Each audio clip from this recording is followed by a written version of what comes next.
Ah, the secret level burns! Fireballs to the face! Well, that could have gone better. I'm Regdrin, this is Jay. Hello. And to do well here, we have to dive in, then jump back and strike from unexpected directions. That was good. Kill quickly, like a ninja. Yes. And either the barehanded trick or the crouching with a katana trick works fine on the rest of this. Have they explained why his hand? Have they explained why you notice like whenever you finish using the fist, like there are different stances for his hands? Have they explained that at all? That's just a visual thing. It doesn't affect the gameplay. Ah, okay. This riot gun, very handy, but you get punished if you forgot about the crouch button. Yep. Now, usually when you think about a secret level, you think some sort of bonus level, where you find something rare or just lots of supplies in general. Lots of coins, yeah. That's not the case here. I found that this was a very low ammo level, and without the secrets, I actually ran out in a couple of places. However, there are a few neat things here. They put a lot of work into this level, which is surprising considering the possibility that without guides, people would play through the game without reaching this level at all. Yes. With that in mind, I admire their work ethic. In fact, coming up is probably my favorite trap in the game.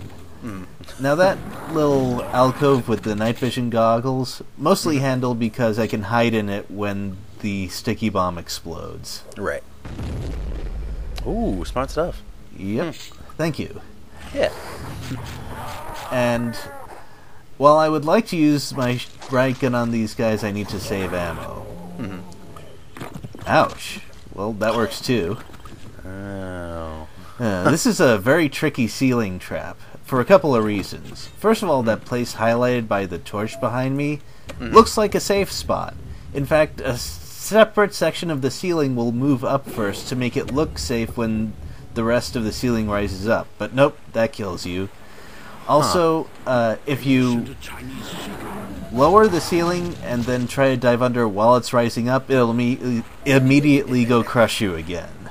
So you have to wait till it's all the way up, then just dash under.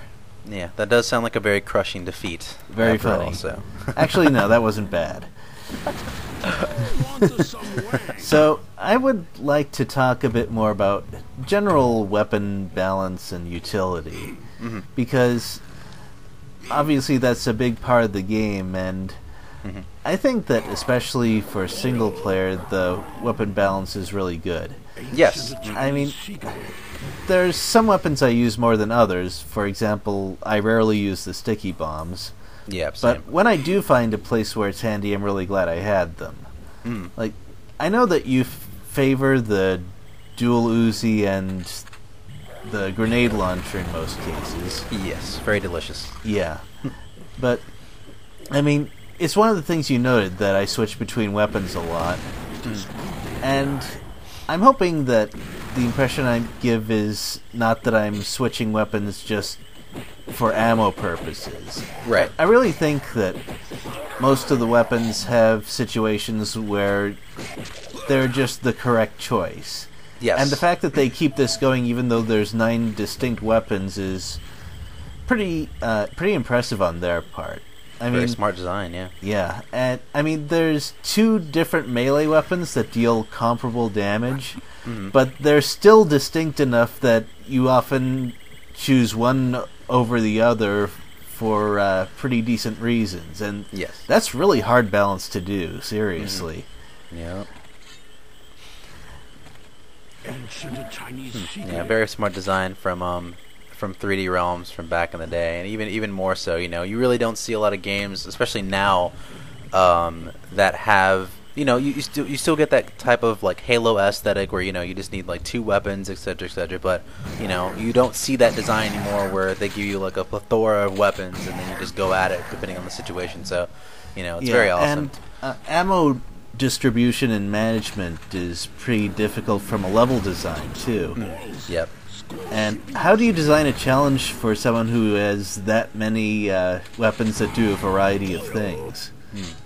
Variety of enemies, very different variety of enemies, etc., etc. Well, not just that, but this is also where the level design is important. The design of the rooms and where the enemies come from also has a big effect on it. And that's how a lot of enemies remain challenging even if they first show up in level 1. Right. For example, I had a lot of trouble with that coolie up there because it's tough to get at him, especially if he sort of hangs in back. Right. And I didn't have a grenade launcher yet. Oh, man. Huh. Yeah.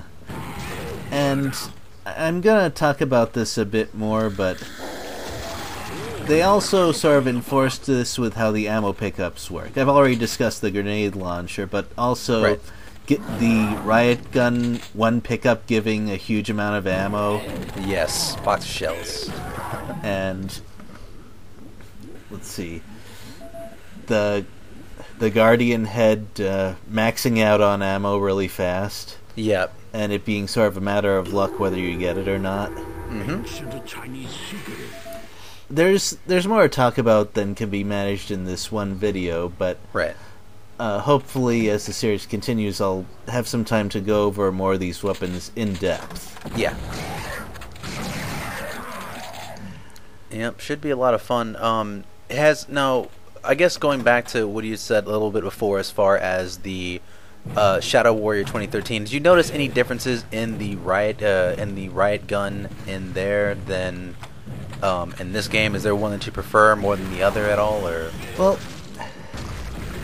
that game isn't really designed around shotguns as far as I can tell. Like the first gun you get is a revolver, for example, and that works pretty nice actually. I kind of like how this is a game with headshots and revolvers really reward that.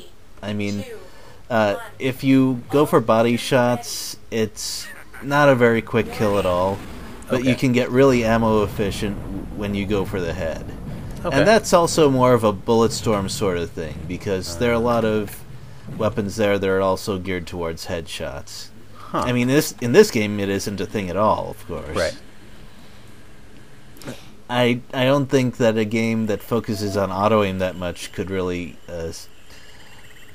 work with something like that. Right. Did forget about the auto-aim, yeah.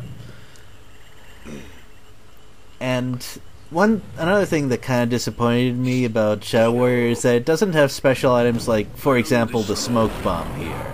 Right. The sort of thing where you have one and you can use it when things get really difficult.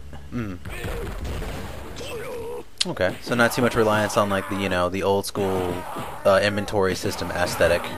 Yeah, per se. As far as I know, there isn't really an inventory system like there is here. In fact, that's one of the really unique things about the build engine. I haven't seen too many modern games that make use of something like that. Definitely no.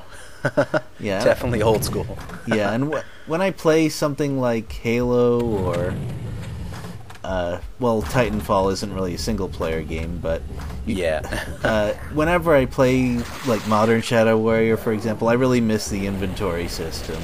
Yes. Things like portable health. Yeah, medkits and such like that. I'm guessing still aren't in there. So yeah. So we're at the end of the level already, so the rest of the discussion will have to wait. All right. See you next time. See ya.